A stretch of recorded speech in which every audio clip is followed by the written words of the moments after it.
Good morning guys, Alan Johnson here from Piranha Seriously Susie. We're back on Jung's car again and we're up to another stage. Now as we've discussed previously, the diff housing on these Suzukis is actually aluminium, which is a little bit unusual because most diff housings are made out of really solid steel, which is capable of withstanding just about anything. Basically rock crushing almost. On this car it isn't. Now the diff doesn't move up and down because it's an independent front end, and it is obviously fairly fragile. To protect that, we need to put some frontal protection on the car. To that end, we've manufactured a custom aluminium checker plate protector. This is going to fit up like so. Now this is not only going to protect the differential, but it protects the radiator from sticks and stones. And although the thing isn't capable of withstanding the weight of the car, it's not like a full-on bash plate, it's enough protection to ensure that when this thing gets off-road, it's not going to have any major dramas with the front end area being damaged by all sorts of undesirables.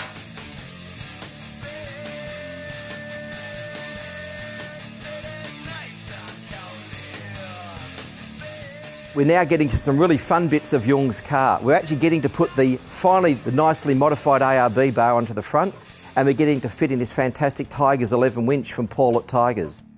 Now before we go down this path, a bit of information I'd like to chat about.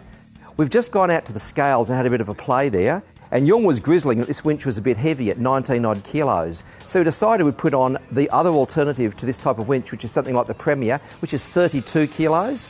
So there is a significant weight saving in this winch. Now that's not a saving because there's anything weakened or made worse about the winch. What the benefit is we're running a Dynamica type or plastic type rope. This rope is lighter, it is stronger, and very, very importantly, much, much, much safer. But from Jung's point of view, we're talking about a lightweight little Vitara. This is going to considerably take weight off the bar and off the front of the car. Very, very important factor. When we wire this winch up, we're going to do it pretty much in the standard way, except for a few little tweaks that we like to do. First of all, this winch motor will be wired up via the normal standard contactor pack supplied by Paul and Tigerz, but we're going to do a couple of other clever little things. We're going to have an on-off switch on the dash of the car, so as the winch is not operatable unless the ignition is on and that switch is on. Secondly, we're going to put a 3-position in and out switch on the dash. So if Jung's in trouble and the car's sinking in mud quick or quicksand or something horrible, without having to go out, plug the controller in from inside the car, we can actually operate the winch in and out. It's going to make life a lot easier. Now let's go and have a look at the car and I'll show you a few little points over there.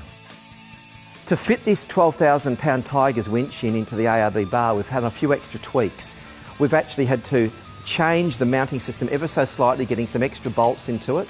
Onto the bar, we've actually spaced it down. We've welded some heavier steel into the bar and put some additional supports in, which brace right back onto the side of the chassis here.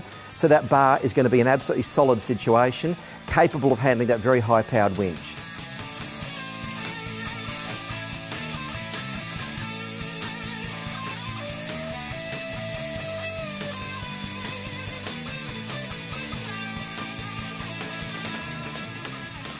Another thing that's going on this car is a brand new ARB Bull Bar. ARB Bull Bars fit really well, but because we're doing the body lift on this thing, putting an extra 2 inches in it means we've got to raise the bull bar up as well. So we're going to have to modify the bull bar slightly, put an extra 2 inches in the mounts, reinforce everything. The bar is going to suit the front of the car and sit at the right height. The last part of this winch is Jung's battery was about the size of a Duracell, a little tiny battery. We've got to put a decent sized battery in here so that the winch has got proper power, which means changing some terminals, changing some wiring and a bit of other upgrading.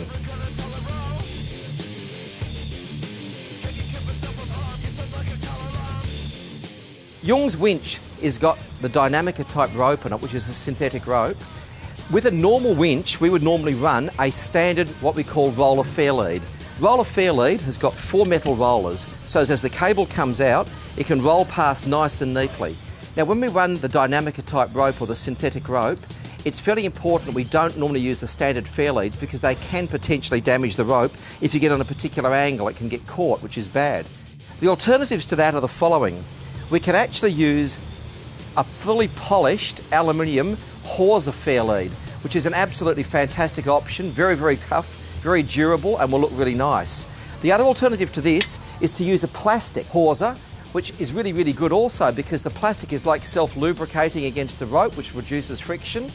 The next alternative running out of hands here, is to replace these metal rollers with plastic rollers, which will enable the rope to be less potential for damage.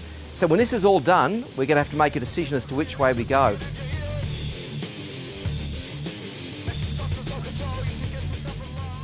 Okay, we've had a consultation with Jung and a corporate decision has come to. We're going to go with the roller Fairlead, which was supplied by Tigerz, but we're going to substitute the metal rollers for plastic rollers, giving us the best of both worlds. Other reason is too, this bar's a flat bar. Jung's bar has got provision to put a roller Fairlead in the front. It would look a bit funny if we didn't have that there. So to keep the thing looking nice and smart, that's the way to go. So let's go and do it.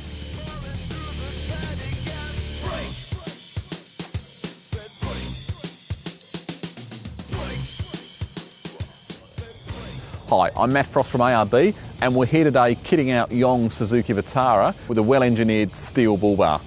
A bull bar is an essential piece of equipment to fit to any vehicle if you plan on doing any remote area touring. As well as providing outstanding protection for the vehicle from animal strikes, they also serve as an ideal platform for mounting things like an electric winch, driving lights and also CB aerials.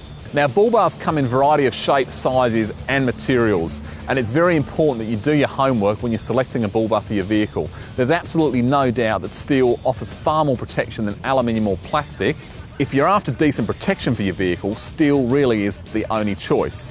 And it's also very important that you pay careful consideration of the mounting system of the bull bar to make sure that it properly integrates with the vehicle and that of course it's securely attached. It's also important that the bull bar offers a good approach angle and doesn't interfere in any way with things like airbag operation if the vehicle's fitted with airbags.